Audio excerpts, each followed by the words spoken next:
with Bitcoin. If you were in the room last week, we uh, called it, traded the low on Bitcoin. Personally, I did in Ethereum because I liked the RSI structure. Ethereum's actually been a little weaker, but the point being, we're carving out a higher low in both, and that's constructive. There's no guarantees of anything actually, but this is pretty shallow if this is it. And wanted to give you like a target. I don't think it's the final target, but I think it's a viable target for Bitcoin would be this horizontal line, which a lot of people are calling a head and shoulders breakdown. So even if it is bad, that's an area. We get through this 83,000, we're probably talking about new highs and the beginning of a big move. But this is my target for Bitcoin. Wanted to share. Up there, I'd be cleaning house and then looking at what's next. We also have wheat trying to break out. So we've had lots of time to buy it, to accumulate it. Here we are. Here's the weekly. See that? So I've been featuring the weekly, been talking about buying it for the last month or so, um, hoping it would break lower. So if it did, welcome it to build the position. But if you look at it, we're on the verge of cracking this trend line. And if you look a little shorter term, you can even see that once this candle took it out, so far we've tested it. It'd be very constructive if we held this breakout and started to advance. The rest of the grains are doing okay too. Here's beans pushing up against the highs. Corn is my least favorite, but it's not doing anything wrong. In fact, it bottomed way before wheat did. We're well off the lows in corn. We bottomed all the way back down here in 24 with a higher low here in 25, and now putting in an even higher low. So all the grains look good. Here's the weekly in beans. I don't know how I wouldn't be short beans. And again, here's the weekly in wheat, which is really the only one that's hasn't confirmed the bottom yet. So we're close to doing that. I wanted to make you aware of it if you're still watching, that you probably want to have at least a small piece on. All right, I want to get to the dollar now. There's plenty to talk about. So yesterday on the CAD longs, I took partials actually up here. We had this, I bought the pullback here at 68 and pitched up here. And actually, B stops got triggered, pulled back here to 47. So it was a small gain. So I'm not long. I'm actually thinking that perhaps since we didn't make a new low and we did have pretty lousy momentum here, that there's one more shakeout decline coming in the dollar. Here's my line. So it's going to be coming in next week, right around the 96 level. I've also seen turns in currencies on solar eclipses. We have a solar eclipse next week. I believe it's the 17th or 18th, plus a lot of planetary stuff going on as we enter eclipse season, which is bookended by lunar eclipse sometime in March. So I actually reversed from my short cable position last night at 30, and I'm looking for one more burst up here towards 138 in cable. I think that the euro could get to this 119.60 level or so, which is 61.8, maybe push 120. The yen has entered a bit of a support zone. Let me just show you what it looks like here. We're not quite there yet, but this was a breakout line down here around 152 old support. This was really the trade of the month. And If we do stabilize here and get rallies, some type of correction, you're going to want to be short because we could have 1.618 of this from here. That's going to take it much lower.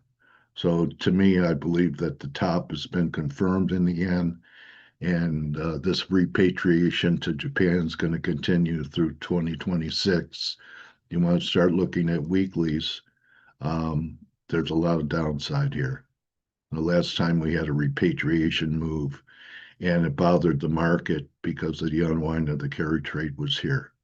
So, we've had this type of decline before, a couple times before we could have it again.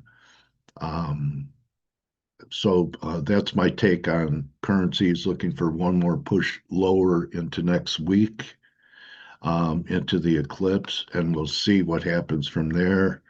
Um, with the dollar being weak, I still don't feel compelled to do anything on the long side of silver yet. I still think there's going to be a little bit of a break. That should coincide with the dollar rally, so it could still hold here while the dollar is headed towards what may be a bottom down here around this 96 range. Okay. So to me, it's a stand aside. I'm not buying it. I'm not shorting it. And actually, platinum has a similar formation as silver, for a potential third drive down here would be just under 1800 again, be about a $300 break in platinum. Could be a nice buy down there. Um, I think that's it. That all that I wanted to cover. S&Ps are uh, trying to make new highs. We just keep going nowhere. That's why it's hard to talk about it, except if you're, in semiconductors. So let's take a look at a few of the issues here. Mike's saying keep an eye on NVIDIA, must be acting pretty good. 9280. So I do invite you to go into the room. A lot of people that have followed me for a long time are pleasantly surprised to see how much coverage Mike gives the markets, and all the ideas that come from, as Mike would say, options, these big sweeps, they don't lie. They're not always right. But anyway, that's something here. Did we make a new high in semis? We're trying. As you could see, if we do, on the 4 hour, we're not going to confirm. On the daily, we're not confirming. And here's something where we are confirming, okay, up here on the weekly.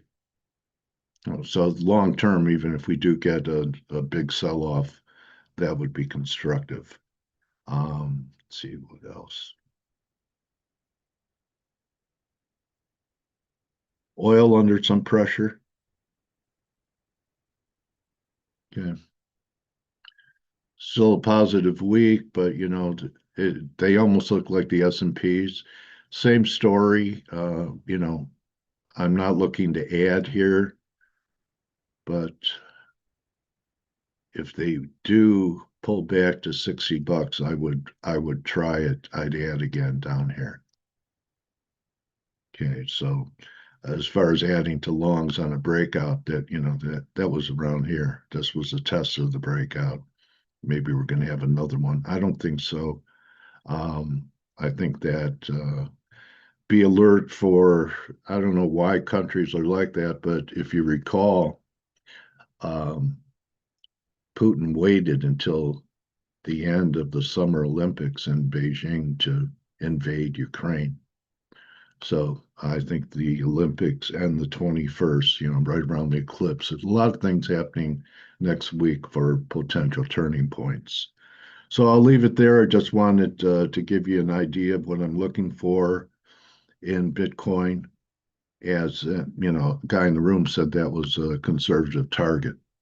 So that's fine with me. If 15K on a trade is a conservative target, call me conservative.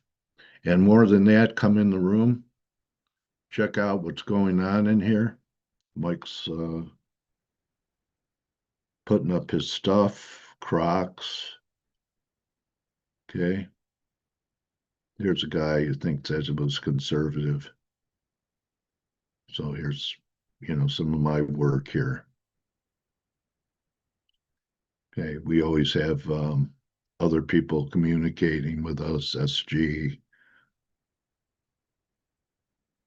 Okay. Trade Journal.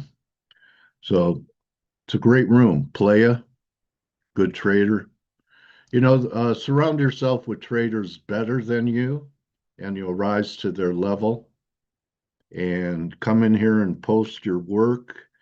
Um, if you're a pro, help someone along. What good is anything until it's shared with another? And with that being said, everyone, don't just count your pips, count your blessings. I'll be back tomorrow to do the wrap and get ready for next week. It's going to be